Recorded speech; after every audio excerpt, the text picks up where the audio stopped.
Welcome to the Exhorter podcast, where we aim to stir up love and good works through bite-sized biblical discussion.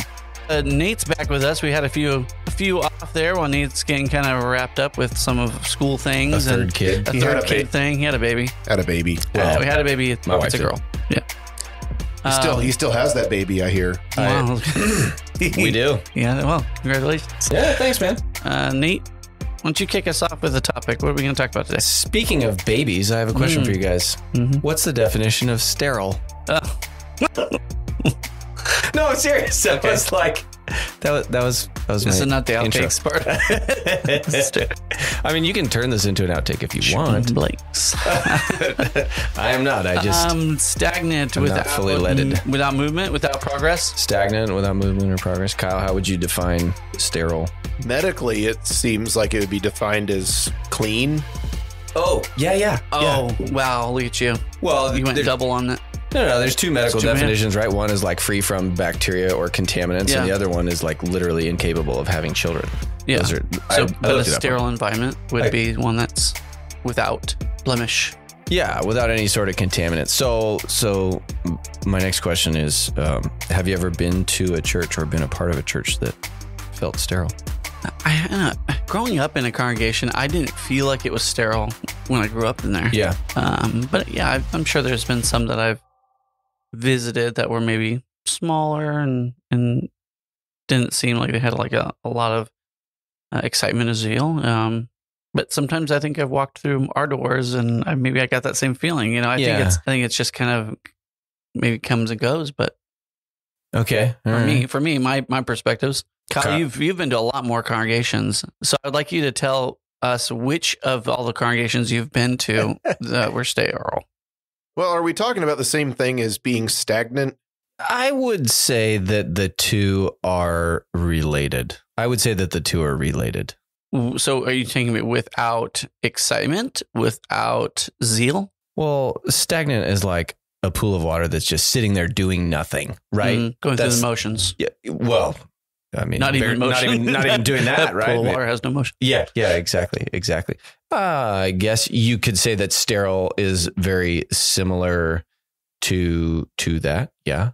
What are you describing? What are you describing? What does it look like? What does a sterile church look like? Okay. Have you been watching political stuff lately? That was a good political move. You flipped it back on me. Yeah, that was great.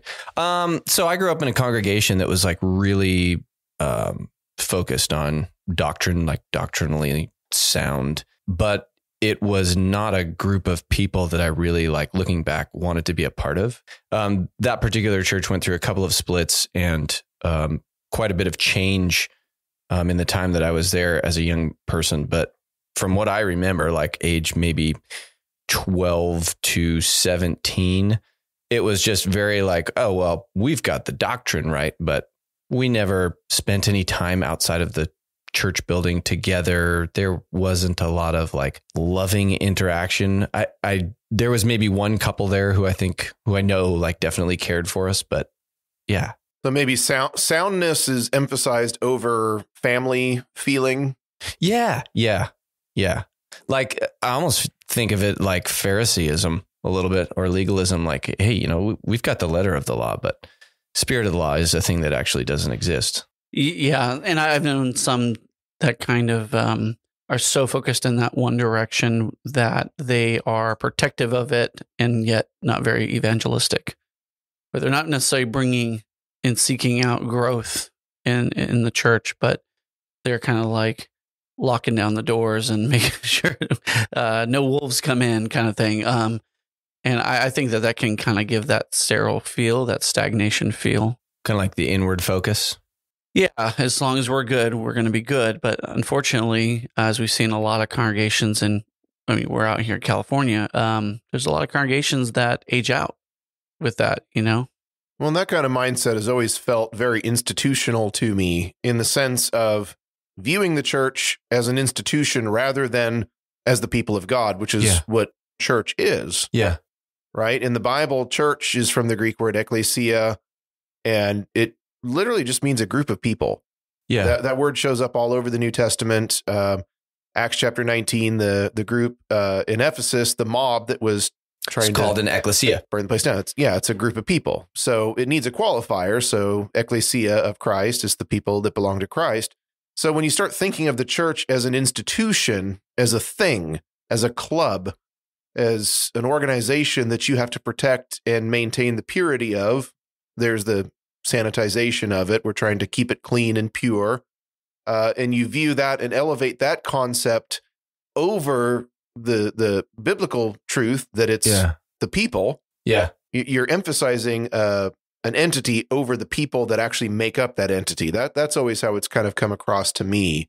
We're trying to protect the sanctity of this institution by keeping it sound and emphasizing truth and elevating truth and scrutinizing anything that sounds funny or possibly wrong or false. But that always feels like it's a failure to recognize we're supposed to be a family, a body where we're members knit together as one body. Yeah. Have you been to congregations like that where it felt sterile, where there wasn't that family aspect to it? Yeah, I know what that feeling is like. What happens to churches when they go down that path? I say you're not growing. A lot of the times they have a hard time growing. They may lose young people to jobs and to schools and to other locations. And those kids, a lot of kids growing up, they want that camaraderie. They want that culture of friendship, and they need it. They need to see other people like them struggling in this world to want to, band together. And so they age out, some case within, 30 to 40 years. Yeah. Then they don't have enough funds and people in there to either pay the rent or support a preacher. And we've seen it. Yeah. And I think 40, 50 years ago, we were really about growing churches and building a lot of churches from in houses and in other areas. And I think as a trend goes, we're kind of now having a hard time keeping them around. So, yeah. Go ahead, Kyle. When the church is viewed as an institution, it makes it easier to walk away from. Now, you can walk away from it no matter what, but with the wrong attitude. But when you view it as an institution, I don't like the policies anymore. I know people that, I used to be a member of the NRA, but I don't like how they've changed. I don't like what they stand for now. So I've revoked my membership. I've left. And when you view the church like that, it's a lot easier to walk away from it when something rubs you the wrong way. Yeah. But when you emphasize a body, a group of people, a family, and the relationships, that makes it something where it's harder to walk away from that. And all the scriptures, especially in the letters that Paul wrote to churches, emphasizing work for peace, strive for unity, be at harmony with one another. He's emphasizing a relational aspect within the church. It's not about I am affiliated or my devotion is to this institution. Mm-hmm. My devotion is to the people that are making up this group. Yeah. And you can suffer long through disagreements and challenges that way if you view them as family and as brethren, And I know families have falling outs. But a lot of times you still want the best for them. But that doesn't happen easily. That it has to be something big usually to make family members turn against each other. Right. Yeah. So it does happen, yes, but it's a lot more difficult. It takes a lot more motivation to say I'm walking away from my brother, my sister, my parents, a family member. And so if we view the church as our family, it makes it harder to walk away from it rather than just an institution that I've become detached from. So this brings a question to mind because I wanted to go to this passage and you just opened the door for it. In Revelations 2, the letter to the church at Ephesus, do you think the church at Ephesus struggled with this idea of like looking at it as an institution as opposed to a family? And here's the reason that I ask that. I'll just read the passage. Revelation 2:2-6. I know your works, your toil and your patient endurance, and how you cannot bear with those who are evil, but have tested those who call themselves apostles and are not, and found them to be false. I know you are enduring patiently and bearing up for my name's sake, and you haven't grown weary, but I have this against you.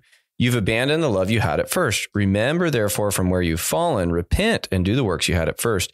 If not, I'll come to you and remove your lampstand from its place unless you repent. Yet this you have. You hate the works of the Nicolaitans, which I also hate. When I read that, it sounds to me like it's a doctrinally sound church. They can't bear with those who are evil. They've tested apostles. They've found them false. They hate the works of the Nicolaitans. But Jesus rebuked them is that you've lost the love you had at first. I can't stand those Nicolaitans. They bother me too. They only pay in nickels. Yeah, but it's a dime world, man. That's what I'm saying. This does sound like a group that has a lot of positives. Yeah. They have some really solid features going for them, but it also feels like you can get all those things right and you kind of miss the one critical thing that probably matters a little more than everything else. Yeah, and this is, as most things are, these are yes and kind of things. This is not saying you should value the family aspect over doctrine. Oh, no. Right. No. And I think that that's maybe where some churches, kind of fall into trouble with too, is when you're focusing too much on the culture, the atmosphere, maybe.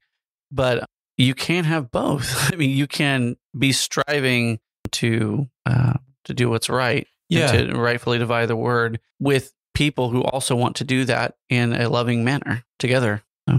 We're talking about the church at Ephesus and how it says they lost the love they have at first. That brought me back to Ephesians 2, because at the end of Ephesians 2, Paul describes the church as the household of God, right? He's using these family terms to describe the church. So some things must have happened in Ephesus between Paul's letter and John's revelation. Some hard times must have come through Ephesus. Well, didn't Paul say that they would? Wolves will come in. Do we know how much time? 30 years? Depends if you're an early dater or you're a wrong late dater. Wouldn't it Keeping that in? Wouldn't it be anywhere between like 20 and 35 years after? Yeah, so a decade, a generation of sorts ish later. Not that much time. Yeah. Okay. So if your church is going down this path of sterility, what do you do to change it? Like, how do you get it out of that? Exhort. I mean, it's in the titles are. Yeah. We need to start building those relationships, and I think that's kind of need everyone to do it. Yeah. But you can't wait for everyone to do it. So I think those who understand and identify the need, they need to step up and try to build those relationships. And the best way to do that could be in the foyer. Yeah. But I feel it's always best over food, either in your home or someone else's home.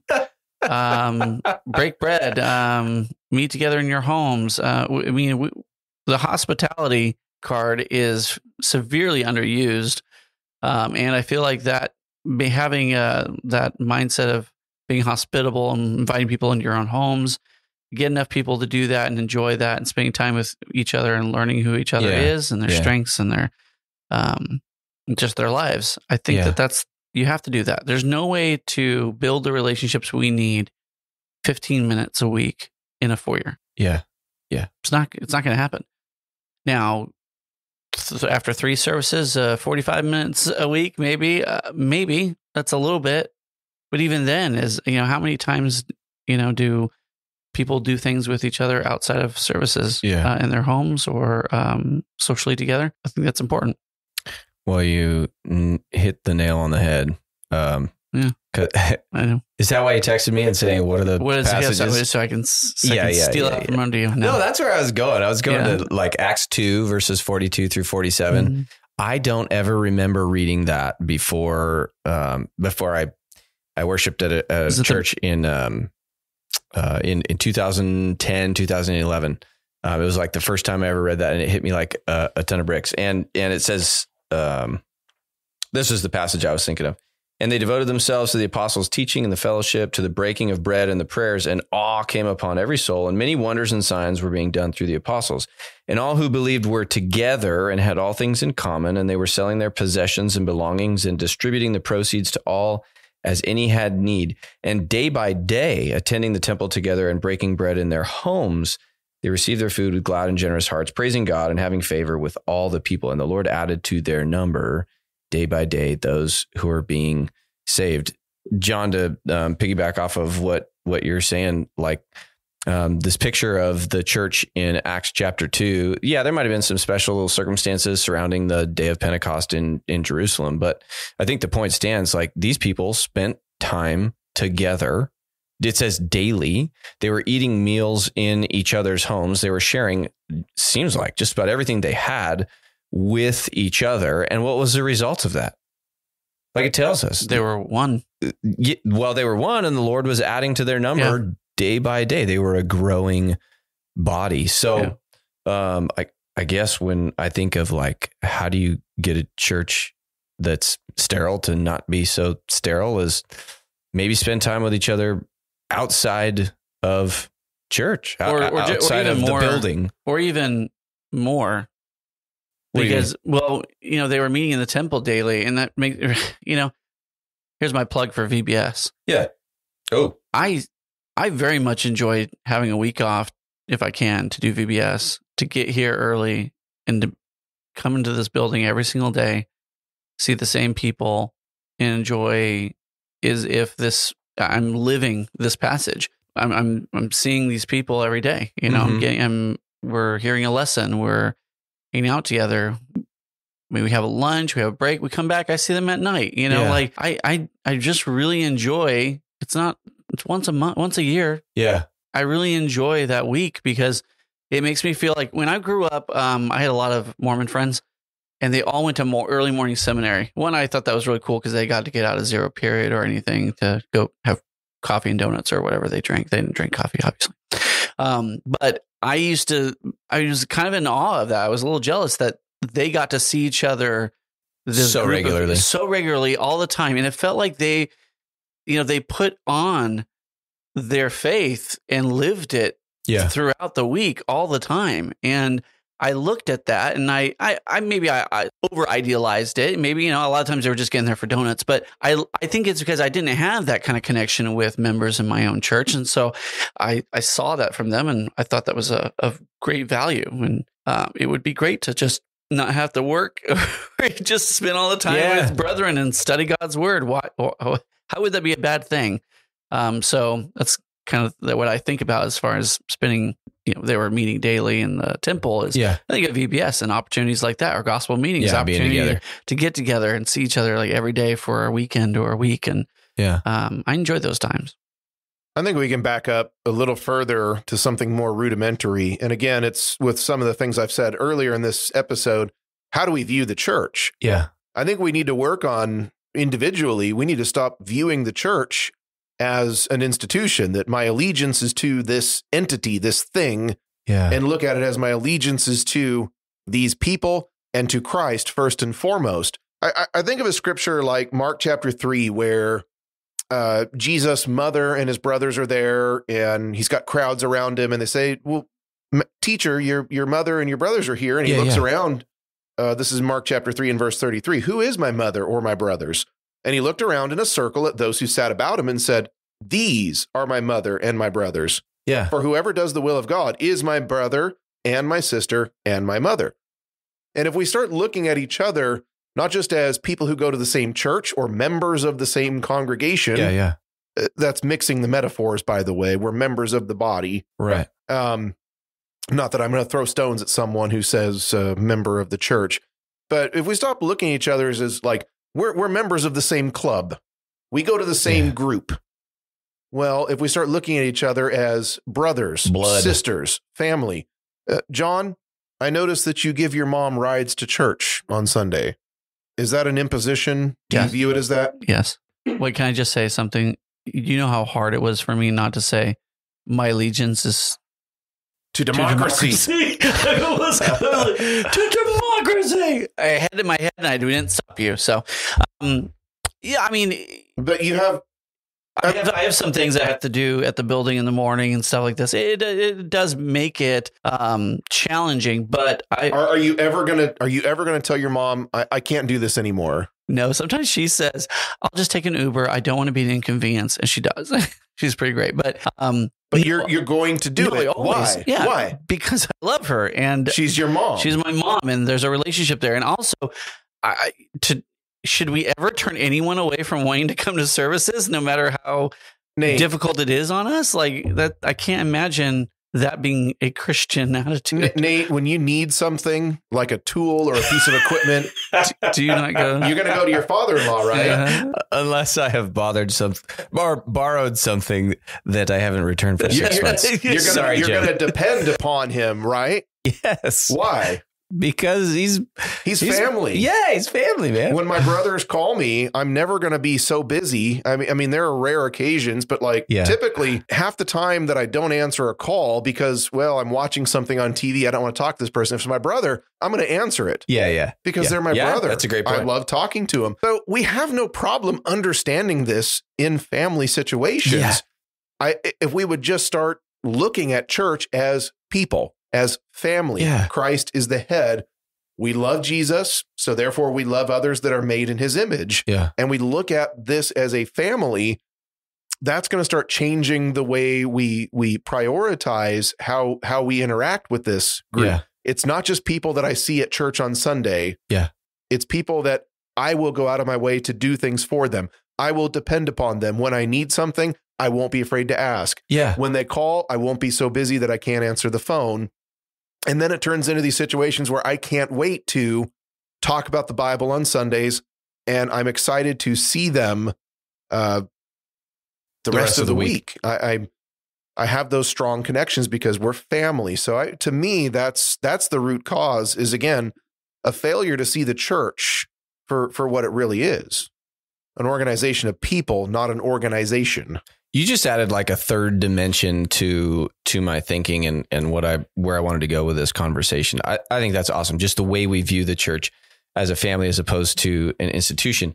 And you're kind of making the next point or the way that I wanted to go, which was we have I don't know the way to say this without like stepping on toes. Like the people that I get together with the most, like I call those like quote my people, right? They're just easy to get together with because we have a lot in common or we've already spent a lot of time together.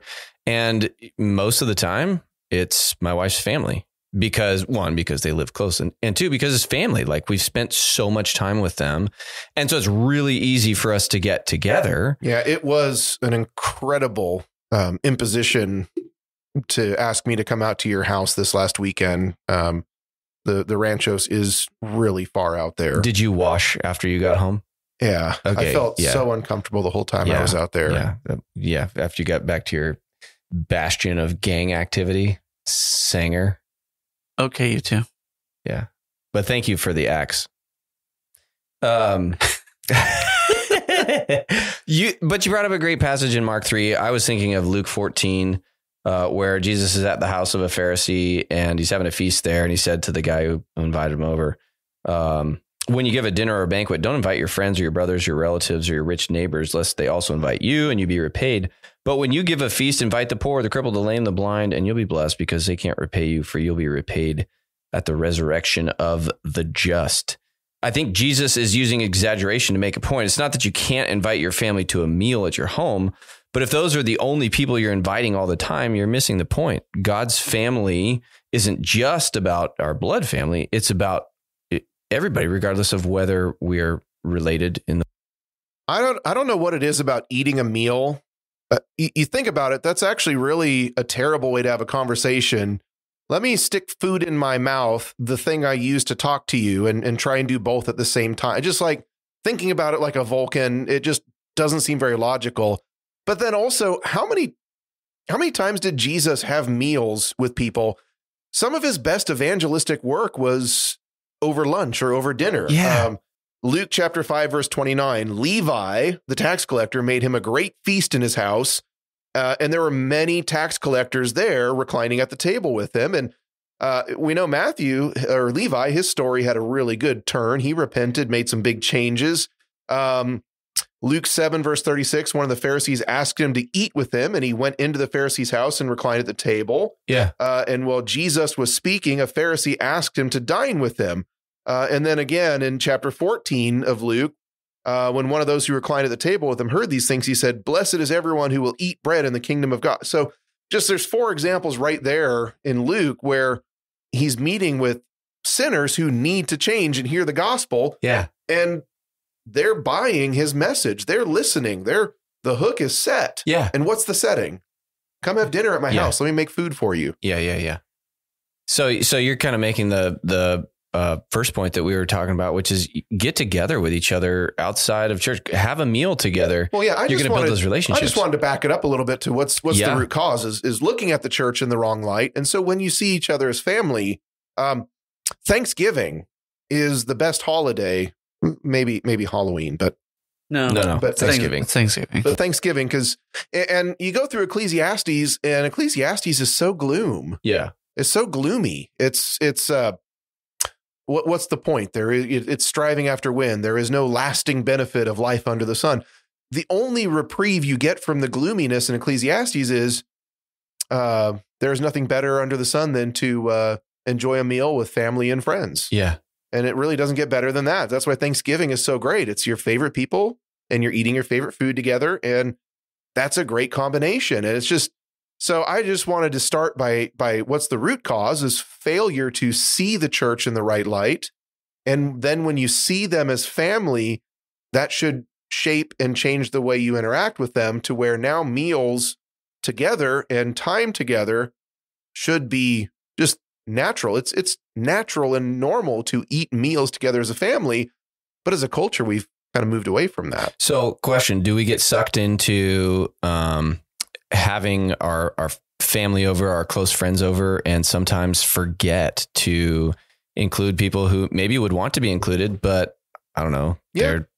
I just read a bunch of stories where Jesus was having meals with Pharisees and tax collectors, and if he just stuck with his inner circle, if he just Peter, James, and John, I guess you could make a point that Jesus did have some friends he was a little closer with, Peter, James, and John. Why did the other 9 apostles not get to go up to the transfiguration? Yeah. So maybe he had some that he was just a little closer with. Sure. But I don't think there's anything wrong with that. He wasn't exclusive. Yeah. And, yes. And you're going to have people, kids are the same age as your kids. They play together. You're going to see them a little more.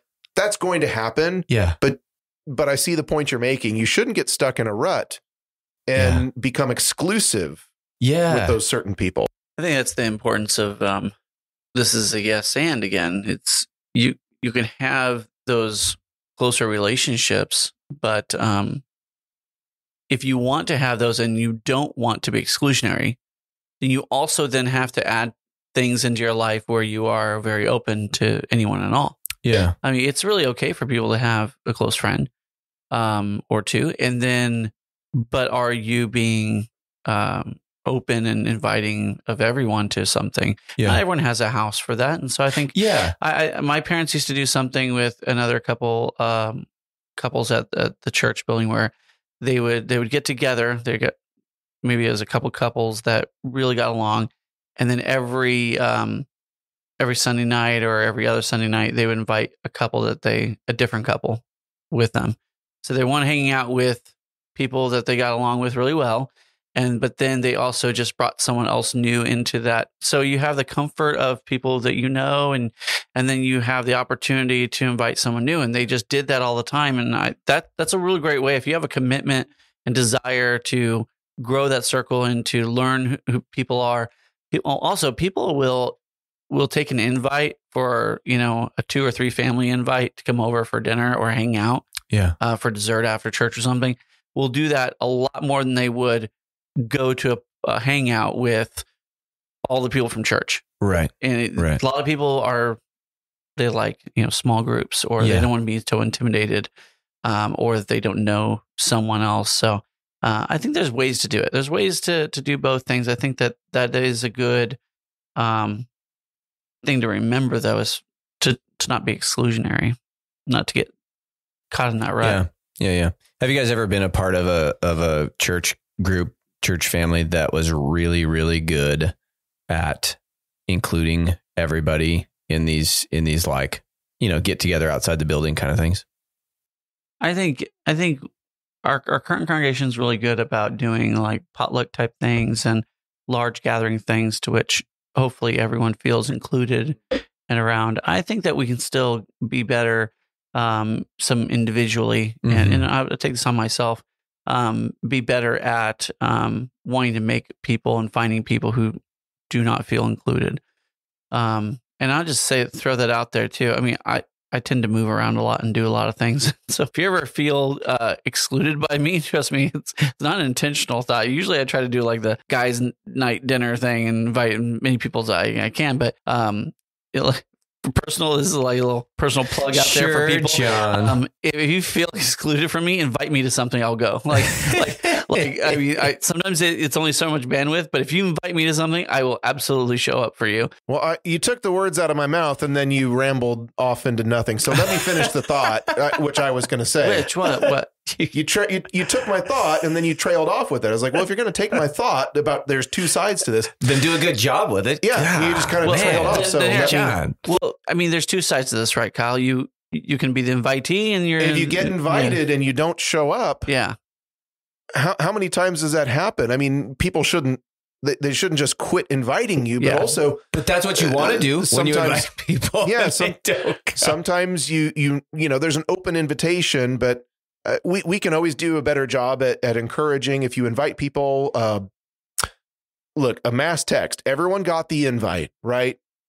So maybe you felt if you were invited and didn't go, you didn't feel it was personal enough. You got to put yourself out there and just go. They want you there, but also I think if you're trying to invite, do your best to go in person and face to face. So a scripture I was holding on to is 2 John.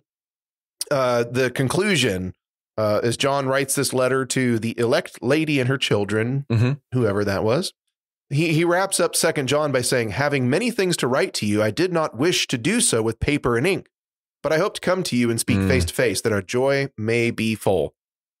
That's why Jesus took meals with people and liked to sit down and talk to people, because there's no substitute for face to face. And I think if there's any lesson we learned that's stuck around from COVID, it's maybe aside from work. We don't like doing work in person. I think a lot of people just like working from home. But aside from that, there really is no substitute for face-to-face interactions. And so if you're going to invite someone, go make it personal. A mass text will make sure you cover all your bases, but then follow up with a personal invitation as best you can. Guilty as charged. And if you get invited, just go. It is. The other part of that too is it's really easy to say no in a text message. It's not very easy to say no face to face. Try this. It's happened. Been there. Yeah. Some people are very good at it, actually. I thought I got unplugged. Some people have cats at home. They have to watch their cat. Try this. Next time you want to invite someone and they're prone to say no, just go up to them and say, "Hey, we're having a potluck on Saturday. Can you bring ice?" Oh yeah. Don't even ask them. Just tell them, here's what you're bringing. Yeah. Can I put you down for ice? So I was a part of a congregation. I mentioned it earlier when I grew up, it was kind of not a very, family oriented congregation. And then during college, it was kind of a small and older group. This was a different church. They were great. They treated me really well. But when I graduated college, I moved to a different area and became a part of a congregation. And I was only there for 6 months, but spiritually speaking, it was the best 6 months of my life. And it's because, one, the teaching was great. But two, it was backed up by people who were living it. We got together outside of church so often, and people were helping other people. We had, like every Sunday we'd go to lunch. Every opportunity there was for people to get together, we'd get together. When you had something you needed to talk to somebody about, like you're having a hard time, you had somebody there you could talk to. It was just a very family oriented congregation. And I'm not talking about like, oh, there were a bunch of families. I'm talking about like we all acted like one family. And it made me think of what Jesus said at the Last Supper in John 13.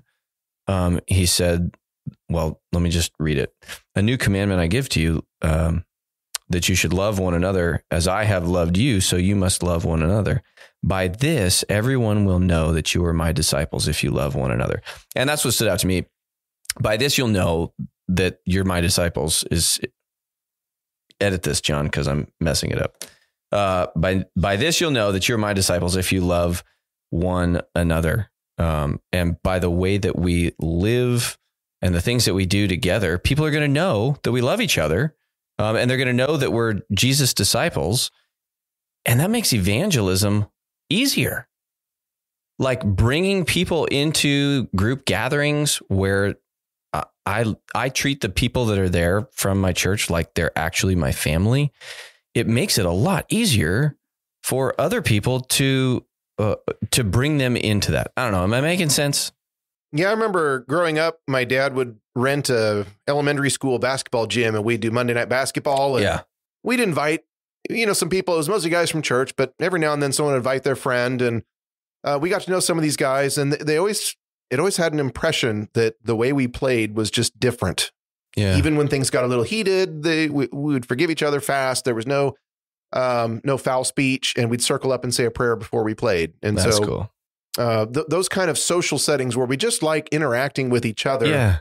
Those are good environments to introduce people to the church. Again, the church is not an institution. It's not a thing that you do on Sunday. Yeah.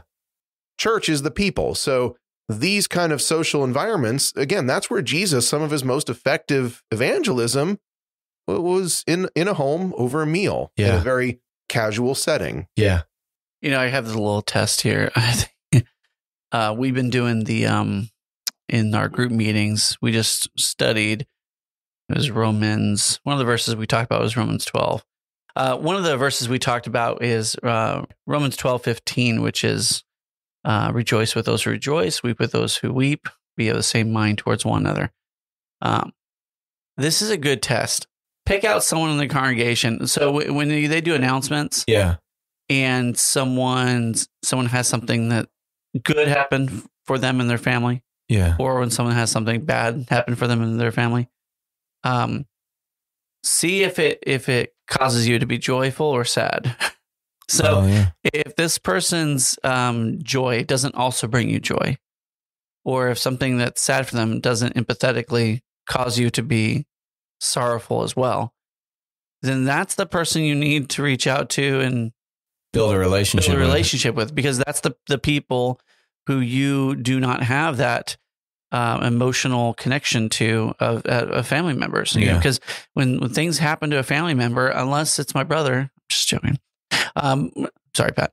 Unless it's my brother, I don't care. No, but I mean, there's always some people. I think that we. That's your test to see if he's listening. Test if he's listening. Yeah. There are some people that we have stronger emotional ties to, and we're never going to have stronger emotional ties to other people. I get that, but I think if you're looking to see kind of an audit of your relationships with people, a good test is when you hear about things in those announcements that trigger people. If you're not emotionally tied to that, some sort of reaction, positive or negative, that's maybe a relationship you should focus on. Yeah. Write them a card.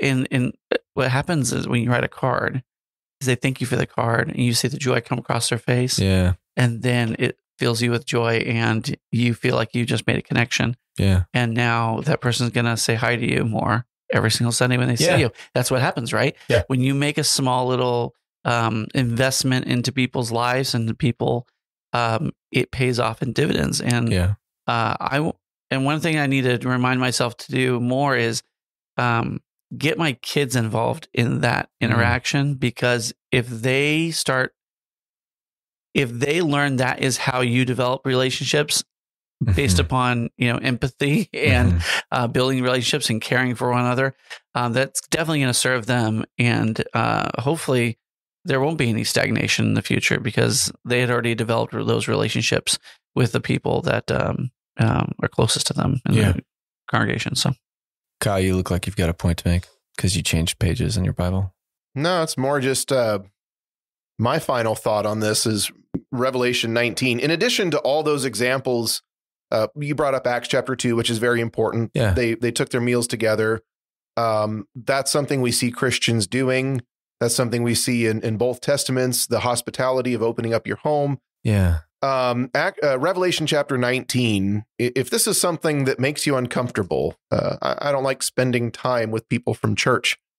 I don't think you're going to like heaven. because Revelation 19, the image in Revelation 19, he says in verse 7, let us be glad and rejoice and give him glory, for the marriage of the Lamb has come, and his wife has made herself ready. To her it was granted to be arrayed in fine linen, clean and bright, for the fine linen is the righteous acts of the saints. Then he said to me, write, blessed are those who are called to the marriage supper of the Lamb. And he said to me, these are the true sayings of God. It's depicted as this marriage feast, a wedding feast. And that's the image of why these Christians in the first century who were suffering persecution stick with it. Don't abandon your faith, even to the point of death, because this is what awaits you in eternity. Yeah. And it's depicted as this great wedding feast where Christ and the church, his bride, are joined together, and they're celebrating, and it's a beautiful picture. But and what makes it beautiful is they're all together. But if you feel yourself start like you're getting stagnant, you're not spending enough time with your church family outside of the building, pick one person who has what you would like to have, spiritually speaking, or who you think needs something, and pick a time and a place and try and get together with them. Just talk to them. Hey, I want to get together. Go ahead. But a lot of times when we get into these conversations, we can identify there's some people who just probably feel like they don't need those relationships, or they're good. Maybe they have family, they have this and that. But the other side of that coin is you might have something for someone else. Yes. You have something that could be beneficial to another brethren in a relationship, in friendship. And so don't hold back on that gift. Yeah. Don't hold on to that. Don't hoard that gift for other people. If you don't need it, that's fine. Yeah. But don't relinquish that ability to provide value in other people's lives. Yeah. So, and then the second practical idea that I wanted to share is, we have our group of people that we get together with. It's just easy to get together with them. If you find that you're only getting together with that group of people, pick somebody else in the church who you think might enjoy getting together with you and just invite them the next time. It's not very challenging to do, and you could really make a difference in their life. And they may need to see what you have to offer. Maybe it's Thanksgiving with your family and you invite a widower to join you. Maybe that will change that person's life or really boost their faith. So just a practical thing. Next time you get together with your people, invite someone maybe you wouldn't normally invite. And then the last thing is, I guess along the same lines is these get-togethers outside of church or outside of the building are really a great place to start evangelism.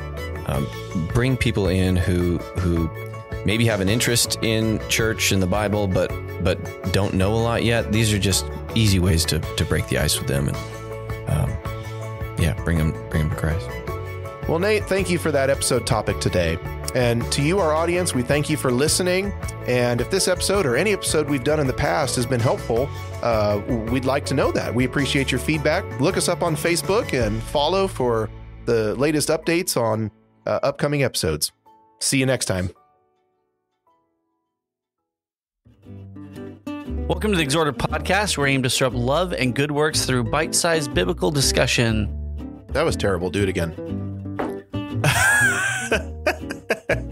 Welcome to the Exhorter podcast, where we aim to stir up love and good works through bite-sized biblical discussions. Use that as the title. I somehow had to figure out how to say a beautiful picture in heaven. If you don't like your brethren, you're going to hate heaven. If you don't like singing, you might not like heaven either. Yeah. And I bet you at this wedding feast that's described there in heaven, I bet there's all our favorites from your church potlucks. The green, orange, and pink Jell-O salads. That's the best. There. Party and potatoes.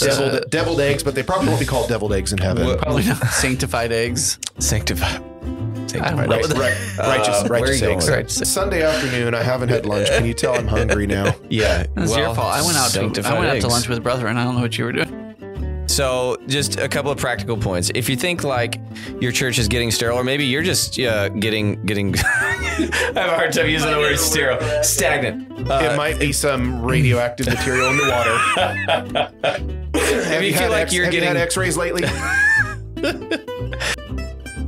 Hey, Nate, I want to say I got a sense that you wanted to join my friend group, and I'm totally hearing you. We're good. You mean the the exclusive D&D club. No, not the D&D club. But I'm saying is, I want to invite you into the friend group. Unfortunately, there's only a few slots, and Kyle, we might need to like ease off of this a little bit. So he's losing weight. He's taking up fewer slots. We have some room for aggressive expansion. But I'm still not invited to D&D. I get the picture. Thank you. I feel like it's too cool. Like Nate's too cool for D&D. We just didn't think you'd like it. Yeah, Nate's too cool for D&D. Yeah. Don't you think? Yeah, that's okay. I want to invite you guys hunting. Oh no! I want to be cool. I want to be that cool. You're too cool for D&D, but I want to be that cool. First, you got to buy that shotgun. First, legally, of course. First, buy this gun off of me, and then I'll take it. Through the federally recognized firearms dealer. Yeah, I'm not gonna